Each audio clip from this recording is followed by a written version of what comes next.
Al'ummar duniya muna ɗauke da muhimmin saƙo daga iyalan Musa Uthman Abba wanda aka yi garkuwa da shi aka yada bidiyo ana azabtar da shi. Malam assalamu alaikum. Wa alaikum assalam wa rahmatullah. Ko za ka iya gabatar mana da sunanka da kuma muhimmin saƙon da kake ɗauke da shi a yau?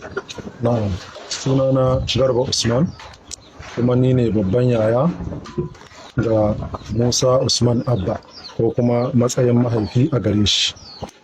Kowa ya san Musa yana a hannun waɗannan kafirai maƙiya Allah tun ranar 9 ga watan 1 bayan sun yi garkuwa da shi a ƙauyen gidan Kano. Yau muna 16 ga Ramadan 1447 daidai da 5 ga watan 3 2026. Ina bayani ne a madadin mahaifiyarmu da kuma iyalanmu daya. Muna miƙa cikakkiyar godiya ga Allah da kuma al'ummar Najeriya musulmi da Kirista, musamman masu tausayi da zuciyar imani da suka zama tare da Abba a yayin da yake kuka yana neman taimako. Mu mun yi namu, jama'a ma sun yi nasu, yanzu saura Allah ya yi nashi.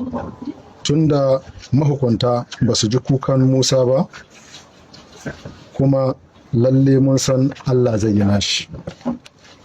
Ina shaida wa duniya cewa mun kai ma 'yan ta'adda kuɗin da suka nema amma ba su saki Abba ba, sai ma suka nemi ƙarin mashina guda 3. Tun bayan da suka karbi kuɗin ba mu sake ji daga Abba ko kuma su waɗannan kafirai azzalumai ba. Saboda haka mun haƙiƙance cewa lalle Abba baya raye. Da wannan muke sanar da kowa cewa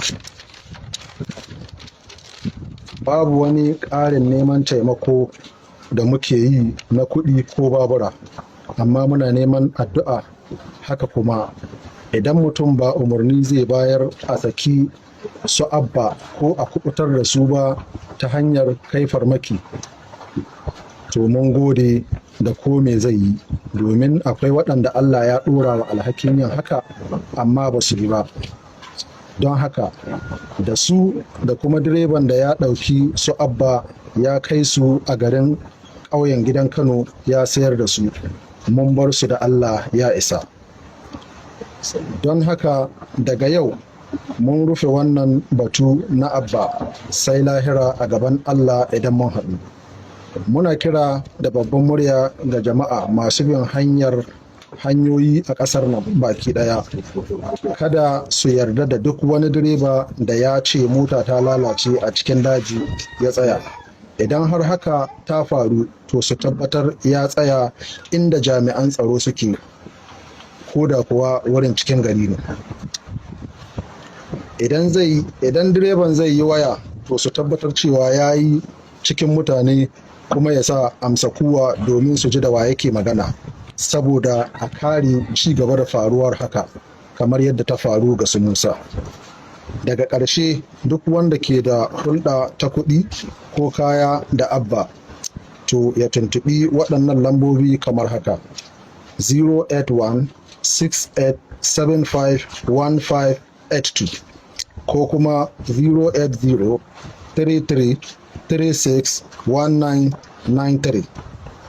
Dukanmu a matsayin iyalai da dangi da 'yan uwa da iyaye mun yafe wa Musa, Allah ya gafarta mashi.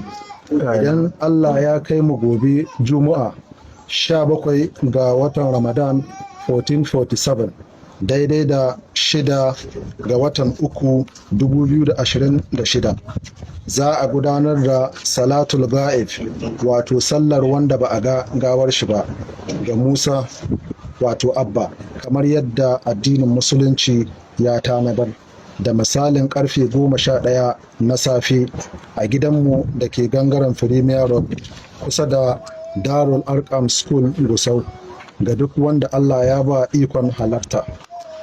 Muna masu rufewa da jaddada kalmar Allah ya isa ga dukkanin wanda Allah ya ɗora mu alhakin kare rayuka da dukiyar al'ummar Najeriya amma bai yi ba don wata manufa ta ƙashin kansa.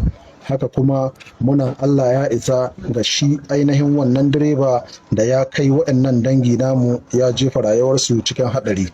Su ma waɗannan kafirai azzalumai muna jaddada Allah ya isa gare su, sai Allah ya haɗa mu a lahira za mu yi hisabi da su.